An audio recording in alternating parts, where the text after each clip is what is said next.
Hi, Mrs. Greathouse here.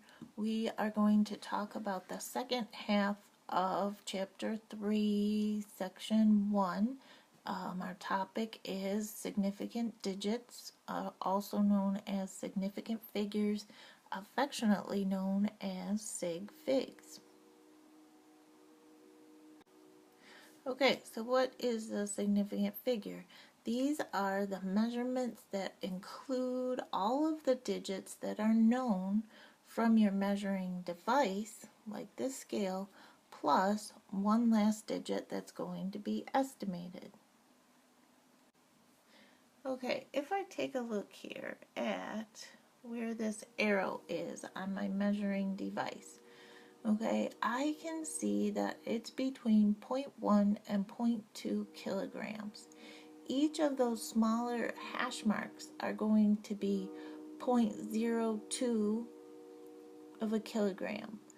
Okay, so I know that it is, okay, 0.1, 0.12, 0.14, and maybe a little bit more. So I can estimate that maybe a little bit more to say that apple weighs 0.141 kilograms. Okay, so here's our key point. Measurements must always be reported to the correct number of significant figures because calculated answers often depend on the number of significant figures in the values used in the calculation. Okay, we talked about accuracy yesterday. If we use the correct number of sig figs, our answers will be more accurate, our measures will be more accurate. As we use those measurements in calculation properly, our answers will be better, more accurate. It's going to truly reflect how we measured it. Okay, there's several rules about significant figures. You need to know them. I'll give you an example of each. We'll practice a lot more in class. Okay, rule number 1. Every non-zero digit is significant. Okay, for example, I will say 237. Okay, there are no zeros in there, so every digit is significant. So in 237, we have 3 significant digits. Okay, rule number 2. Zeros between non-zero digits are significant. So if I have the number 2004, okay, I have zeros in between non-zero digits, so they are significant. If they're significant means they're important, they were part of our measurement. Okay, so this in 2004, all of those digits are significant. We have 4 significant digits. Okay, rule number 3. Leftmost digits in front of non-zero digits are not significant. Okay, so if we have 0.0017, okay, these digits are to the left.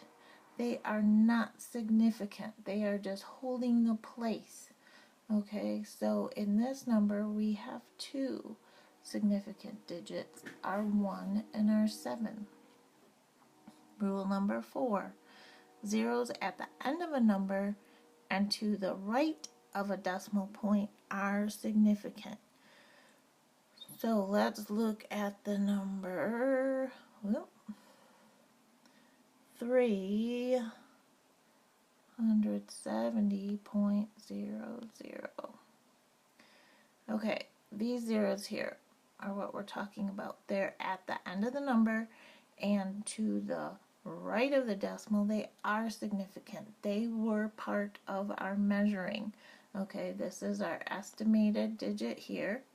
Okay, our balance, if this was math, our balance gave us information to the 10th of a gram, okay, and we estimated this 100th of a gram, so these are all significant. So this number here has 5 significant figures.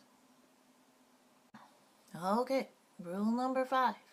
Zeros at the right end of a measurement that lie to the left of an understood decimal are not significant if they serve as placeholders to show the magnitude of the number, how big it is. So let's take a look at the number 300. Okay, these zeros here are on the left of an understood decimal, a decimal that's not there. Okay, were not used in measurement. They're only showing us that this is a hundreds number. Okay, so in 300 there is only one significant digit. Rule number 6. Sometimes our answer is going to be unlimited significant digits, and this happens when we are counting. I'm counting my students in my classroom. I have 12. Okay, I'm sure that's 12. It's not a decimal of 12. I'm not going to cut off any fingers to get a decimal of a student. Okay, so we can say that there's unlimited significant digits. I'm absolutely positive that there's 12. There can't be any more than 12 as part of a decimal. Okay, another time your answer is going to be unlimited significant digits if you're talking about exact quantities in a measuring system.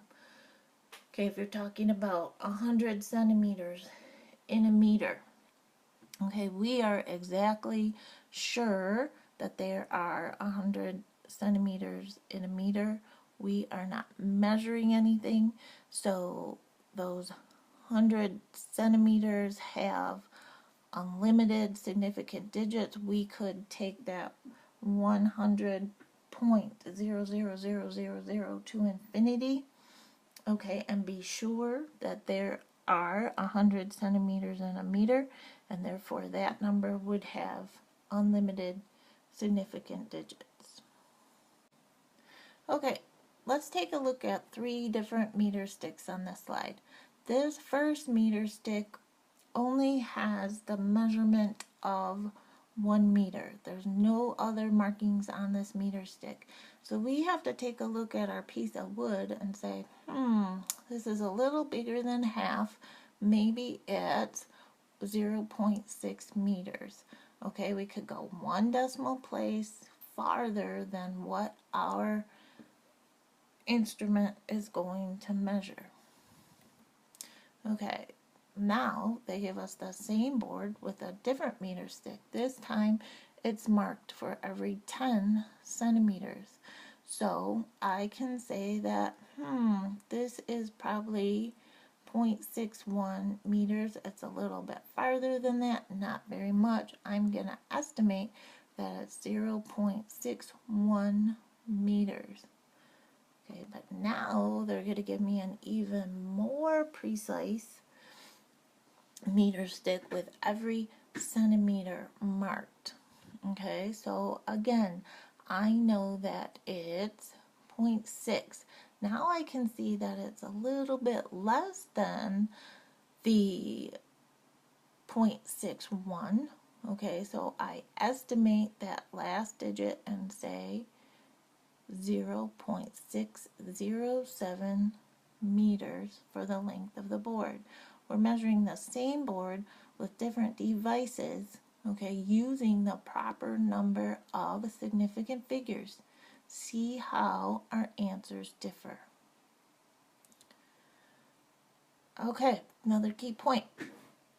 In general, our calculated answers can't be more precise than the least precise measurement from which it was calculated. Okay, we are going to have rules on how to use these significant figures when we do addition, subtraction, multiplication, and division. Okay, we're going to have to round our calculations to keep them consistent with their measurements. Okay, when you round a number, you have to decide how many significant figures your answer should have. The answer is going to depend on the given measurements and the mathematical process used to arrive at the answer. For our purposes, if our number is greater than 5, we are going to round up. Here's an example. Okay, so here's my number, 314,721. Okay, my instructions say I need to round that to 4 significant figures. So here's my 1, 2, 3, 4. 2 is less than 5, so I'm not going to round up. So this number rounded to 4 significant figures is going to be 314,700. I have 4 significant figures. I rounded down. Okay, so here's our rule for addition and subtraction. Same rule for both. The answer to an addition or subtraction calculation should be rounded to the same number of decimal places, not significant digits, as the measurement with the least number of decimal places. Here's an example. Okay, so I have 12.52 meters and I need to add that to 349 meters. My answer, 361.52 meters. To make this number significant, important, accurate, I need to look at the number of sig figs in what I'm adding. Okay, and my first number, I have 4 significant figures. How many significant figures do I have in my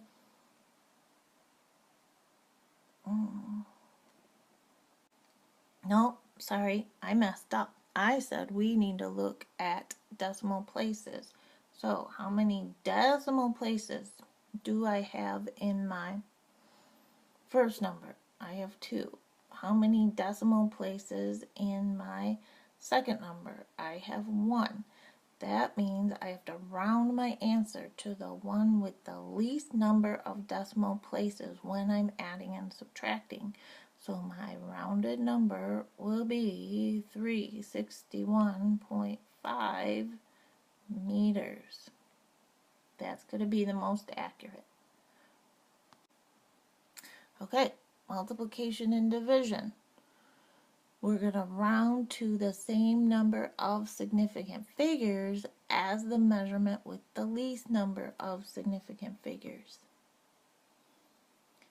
Okay, in this case, the position of the decimal has nothing to do with it when you're multiplying and dividing. Position of the decimal is for addition and subtraction. Okay, here's an example. I want to find the area of a hallway. Okay, so 0.34 meters times 7.55 meters gives me 2.567 meters squared for my area. What is my number of significant digits in my first number? I have 3 sig figs here. How many sig figs in my second number? I have 2. So I need to round my answer to 2 sig figs. Okay, this time my 2 sig figs are going to be the 2 and the 5. My 6 is greater than 5, so I'm going to round up. So my most accurate answer is going to be 2.6 sig figs. Okay, bring me your questions. We'll work with this in class tomorrow. It's not bad once you practice, and I'll give you lots of practice. See you then.